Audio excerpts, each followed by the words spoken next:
तो work energy power जो हमारा चैप्टर है उसका हम रिवीजन कर रहे हैं। अभी ये प्रॉब्लम्स करेंगे हम। उससे पहले मैं आपको कुछ इंपॉर्टेंट फॉर्मुलेस बता देता हूँ वर्क एनर्जी पावर के। जैसे फर्स्ट फॉर्मूला हमारे पास है work. Work is equal to क्या होगा? तो वर्क इज इक्वल टू क्या होता है? Force. Work is equal to क्या होगा? Force into displacement.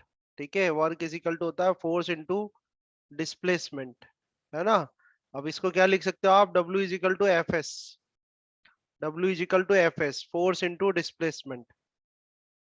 ठीक है। अब इसकी एसआई यूनिट की बात करो। एसआई यूनिट क्या होगी? SI unit of work. SI unit of work, तो एसआई यूनिट ऑफ वर्क क्या होगी? फोर्स की क्या होती है? न्यूटन होती है। और डिस्प्लेसमेंट क्या होती है? मीटर। तो ये होती है न्यूटन इंटू मीटर। और जो 1 न्यूटन इंटू मीटर होता है जूल। हाँ, 1 न्यूटन इंटू मीटर को अपन बोलते हैं जूल। ठीक है। और सीजीएस यूनिट के, ये तो एसआई यूनिट हो गई इसकी। अगर अपन बात करें सीजीएस यूनिट की, सीजीएस यूनिट क्या होगी? तो सीजीएस में देखो, सीजीएस यूनिट क्या हो जाएगी? जो न्यूटन है उसको क्या बोलते हैं अपन? डाइन बोलते हैं। तो ये डाइन हो जाएगा। ठीक है। और मीटर की जगह सेंटीमीटर आ जाएगा। तो 1 डाइन इंटू सेंटीमीटर क्या होता है? 1 अर्ग के बराबर होता है। तो वर्क की जो एसआई यूनिट है वो तो होती है जूल, और सीजीएस यूनिट क्या होती है? अर्ग होती है। ठीक है। थर्ड अपन बात करते हैं यहाँ पर टाइप्स ऑफ वर्क की। किसकी बात कर लेते हैं यहाँ पे? टाइप्स ऑफ वर्क की। तो टाइप्स ऑफ वर्क में जो पहला टाइप है वो क्या है? Positive work. क्या है? Positive positive work. Positive work कैसे होगा? देखो, जैसे मान लो कोई बॉक्स है इस तरीके का, आप उसमें फोर्स लगा रहे हो एफ। ठीक है। और फोर्स एफ लगाने से उसमें डिस्प्लेसमेंट हो गया, मान लो ये एस डिस्प्लेसमेंट हो गया। तो डिस्प्लेसमेंट कहाँ हुआ? जिस तरफ आप फोर्स लगा रहे हो उसी तरफ। यानी फोर्स और डिस्प्लेसमेंट की डायरेक्शन अगर सेम होती है तो वर्क डन क्या होता है? पॉजिटिव होता है। तो प्लस का एफ एस आ जाएगा। समझ में आया? फोर्स और डिस्प्लेसमेंट की डायरेक्शन अगर सेम होती है तो वर्क डन क्या होता है? पॉजिटिव होता है। इसके बाद हम बात करते हैं नेगेटिव वर्क डन की। किसकी? Negative work done. ठीक है, या नेगेटिव वर्क। तो नेगेटिव वर्क में मान लो कोई बॉडी है। ठीक है। और उस बॉडी में डिस्प्लेसमेंट होता है। डिस्प्लेसमेंट हो जाता है, मान लो ये बॉडी मूव होके डिस्प्लेस्ड होके नई पोजीशन पर आ गई। तो इसका जो डिस्प्लेसमेंट हुआ वो कितना है? एस है। ठीक है, एस डिस्प्लेसमेंट हुआ। पर इसमें फ्रिक्शन फोर्स एक्ट कर रहा था बैकवर्ड डायरेक्शन में। कैसे एक्ट कर रहा था फ्रिक्शन फोर्स? बैकवर्ड डायरेक्शन में। तो यहाँ देखो, यहाँ पर आप नोटिस करो कि जो बॉडी का मोशन हो रहा है, बॉडी का मोशन और यानी कि उसका डिस्प्लेसमेंट और फोर्स दोनों की डायरेक्शन क्या है? अलग अलग है। ठीक है, अपोजिट है। तो अपोजिट है तो वर्क डन क्या हो जाएगा? माइनस में हो जाएगा, माइनस एफ एस। ठीक है। तो क्या पता चला आपको कि डायरेक्शन ऑफ फोर्स और डिस्प्लेसमेंट अगर सेम हो तो वर्क डन पॉजिटिव होता है। डायरेक्शन ऑफ फोर्स और डिस्प्लेसमेंट अगर अपोजिट है एक दूसरे के तो नेगेटिव वर्क डन होगा। और थर्ड वर्क डन जो है वो हो जाएगा आपका जीरो वर्क डन या नो वर्क डन। ठीक है, जीरो जीरो वर्क। ठीक है। जीरो वर्क क्या कब होता है? जैसे मान लो कोई बॉडी है इस तरह से, और ये बॉडी मूव कर रही है इस डायरेक्शन में, यानी ये इसकी राइट साइड में इसकी डिस्प्लेसमेंट है एस, और इस पे ग्रेविटेशनल फोर्स लग रहा है डाउनवर्ड। ठीक है। तो आप यहाँ पर देखो कि यहाँ पे देखो डिस्प्लेसमेंट और ग्रेविटेशनल फोर्स जो है उसके बीच में एंगल कितना? 90 डिग्री, यानी कि एक दूसरे के परपेंडिकुलर है। ठीक है। ये जो एंगल है यहाँ पर डिस्प्लेसमेंट और फोर्स के बीच में, ये कितने का है? 90 डिग्री का, यानी एक दूसरे के परपेंडिकुलर है। तो अगर इस तरीके की सिचुएशन होती है जिसमें कि डिस्प्लेसमेंट और फोर्स दोनों एक दूसरे के परपेंडिकुलर होते हैं, इस केस में जो वर्क डन होता है कितना होता है? जीरो। जीरो वर्क डन होगा। आप समझ में आई बात? और इस एक और केस में जीरो वर्क डन हो सकता है अगर डिस्प्लेसमेंट जीरो हो। अगर डिस्प्लेसमेंट जीरो हो, आप फोर्स लगा रहे हो पर बॉडी डिस्प्लेस नहीं कर रही, तो उस केस में भी वर्क डन जो होता है वो जीरो होता है। समझ में आया? तो टाइप्स ऑफ वर्क डन समझ में आ गया आपको? Types of work done, positive work done, negative work done और जीरो वर्क डन। पॉजिटिव क्या होगा? जब बॉडी फोर्स की डायरेक्शन में डिस्प्लेस होगी तो पॉजिटिव वर्क डन। जब बॉडी फोर्स की डायरेक्शन के अपोजिट डिस्प्लेस होगी तो नेगेटिव वर्क डन। और अगर बॉडी जहाँ डिस्प्लेस हो रही है और जो फोर्स है उनके बीच वो एक दूसरे के परपेंडिकुलर है, तो उस केस में जो वर्क होगा क्या होगा? जीरो वर्क होगा। या डिस्प्लेसमेंट अगर जीरो है तो भी वर्क डन क्या होगा? जीरो होगा। ठीक है। तो ये तो बात अपन ने कर ली वर्क की। वर्क के बाद जो नेक्स्ट अपन फॉर्मूला ले रहे हैं, फोर्थ। फोर्थ है एनर्जी सर का। हाँ बोलो, बताओ। सर आप है ना इन एक बार पॉजिटिव नेगेटिव और जीरो वर्क के वो करा दोगे कि क्वेश्चंस, मतलब एक दो ये रहे ना, एग्जांपल्स। पहला ही क्वेश्चन है ये रहा। फर्स्ट ही क्वेश्चन है ना। अच्छा ओके एक बार सर। देख लो आप, सारे देखते क्वेश्चन हैं। से सब सब क्वेश्चन ऐड करे हैं मैंने ना। ठीक है, अब एनर्जी की बात कर यस लेते हैं। सर। एनर्जी क्या होता है? एनर्जी होता है कैपेसिटी और एबिलिटी टू डू वर्क। ठीक है, कैपेसिटी और एबिलिटी, कैपेसिटी और ability to do work, to do work. ठीक है, तो एनर्जी क्या होती है? कैपेसिटी और एबिलिटी टू डू वर्क। अब इसमें हम बात करते हैं काइनेटिक एनर्जी। तो काइनेटिक एनर्जी जो होती है, ये ई के लगा हुआ है काइनेटिक एनर्जी। काइनेटिक एनर्जी होता है हाफ एम वी स्क्वायर। क्या होता है? Half M V square. इसमें एम क्या होता है? मास ऑफ अ बॉडी, और वी जो है उसमें velocity of a body. Sixth है पोटेंशियल एनर्जी। पोटेंशियल एनर्जी का फॉर्मूला होता है एम जी एच। ठीक है, पोटेंशियल डिटेल में तो लेक्चर्स अपलोडेड है, नोट्स आपको दिए हुए हैं, वहां से आप स्टडी करना। ठीक है, mgh होता है पोटेंशियल एनर्जी का फॉर्मूला। सेवंथ फॉर्मूला है आपका total energy. Total energy, total energy और मैकेनिकल एनर्जी। ठीक है, टोटल एनर्जी या मैकेनिकल एनर्जी की अपन बात करें, टोटल एनर्जी और मैकेनिकल एनर्जी, तो वो क्या होता है? काइनेटिक एनर्जी और पोटेंशियल एनर्जी के सम के बराबर होता है। Kinetic energy plus potential energy, kinetic energy और पोटेंशियल एनर्जी का सम जो होता है वो टोटल एनर्जी के इक्वल होता है। ठीक है, आगे नेक्स्ट बढ़ते हैं। इसमें एनर्जी के अंदर ही, एनर्जी में नेक्स्ट जो फॉर्मूला है हमारे पास वो है एनर्जी कंजर्वेशन लॉ। क्या है? Energy conservation law. 8 नंबर पे फॉर्मूला में बता रहा हूं आपको। 8 नंबर पे फॉर्मूला है हमारे पास energy, energy conservation, energy conservation law. ठीक है, तो एनर्जी कंजर्वेशन लॉ आप जानते हैं। एनर्जी कंजर्वेशन लॉ होता है energy neither be created nor be destroyed, it can be converted from one form to another form. ठीक है, और जो लॉ है इसका, लॉ के अकॉर्डिंग क्या होता है? टोटल एनर्जी, टोटल एनर्जी मतलब क्या हो गई? Kinetic energy plus potential energy. ठीक है, ये क्या रहती है? कंजर्व रहती है। ठीक है, क्या रहती है? कंजर्व। तो इसी को हम कहते हैं एनर्जी कंजर्वेशन लॉ, कि for an isolated system the total energy always remains conserve. Total energy मतलब kinetic energy plus potential energy is equal to क्या होगी? कंजर्व रहेगी, मतलब कांस्टेंट रहेगी। ठीक है, इसके बाद नाइन्थ नेक्स्ट फॉर्मूला हम बात करते हैं। ये फॉर्मूला है वर्क एनर्जी थ्योरम। क्या है? Work energy theorem. ठीक है, वर्क एनर्जी थ्योरम क्या कहती है अपन से? वर्क एनर्जी थ्योरम ये कहती है कि जो वर्क डन होता है, work done is equal to, work done is equal to होता है change in, work done is equal to होता है change in kinetic, change in kinetic energy.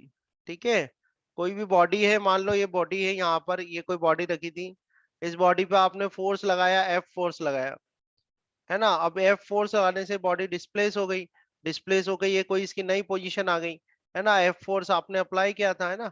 Initial velocity उसकी क्या थी? यू मीटर अपॉन सेकंड थी। फाइनल वेलोसिटी जब आपने फोर्स लगाया तो क्या हो गई? वी मीटर अपॉन सेकंड हो गई।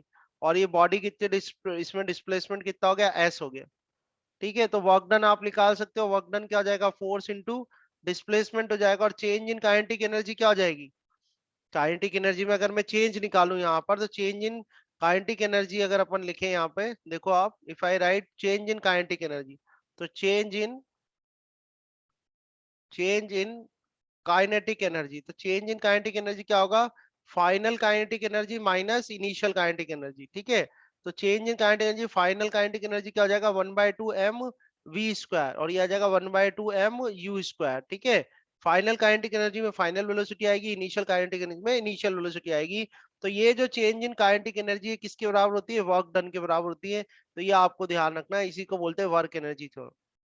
जैसे आपने किसी बॉडी को डिस्प्लेस करा फोर्स लगा के, तो उसकी जो वेलोसिटी मान लो यू थी, फिर वी हो गई, तो उसमें चेंज इन काइनेटिक एनर्जी जो होती है वो वर्क डन के इक्वल होती है। इसी को हम कहते हैं वर्क एनर्जी थ्योरम। अभी हमारे काम भी आएगी, आगे काफी जगह हम यूज करेंगे।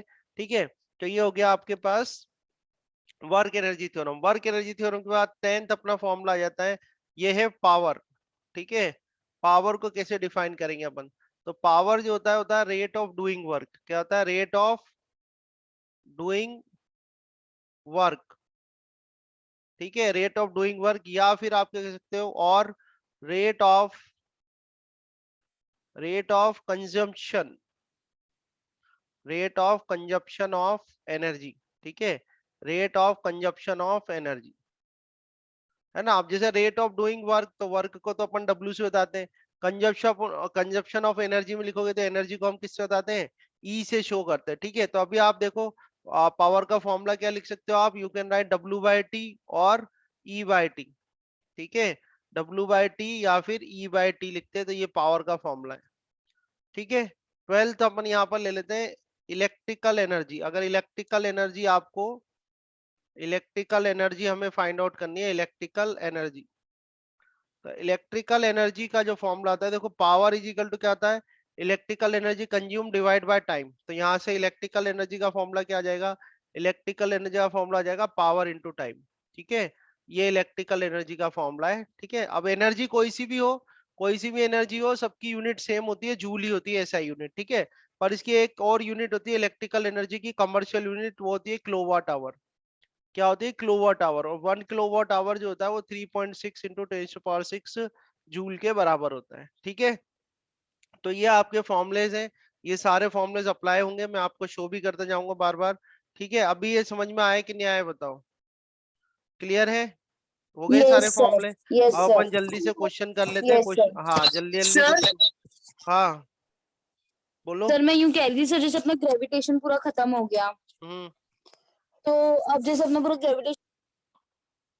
तो क्वेश्चन रीड करने में आ रहा है आपको, यहाँ क्या लिखा हुआ है, look at the activities listed below, reason out whether और not work is done in the light of your understanding of the term work. तो ये कुछ एक्टिविटीज दी हैं, आपको यहाँ पर बताना है कि इसमें वर्क डन हो रहा है या नहीं हो रहा। तो अभी आप सिर्फ यस और नो में आंसर करना, विद एक्सप्लेनेशन आंसर में दे दूंगा आपको, ठीक है। अभी आपको ये बताना है बस यहाँ पर कि वर्क हो रहा है या नहीं हो रहा, यस और नो, ठीक है।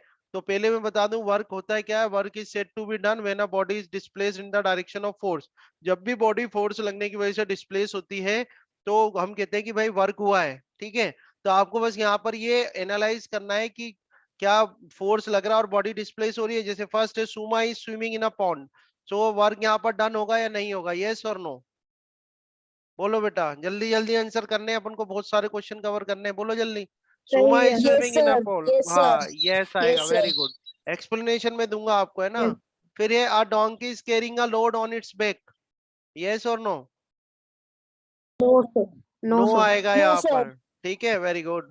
फिर नेक्स्ट है हमारे पास, a windmill is lifting a water from a well, बोलो yes sir, yes yes, sir. Very good. Next देखो आप, a green plant is carrying out photosynthesis, yes और नो, No, sir.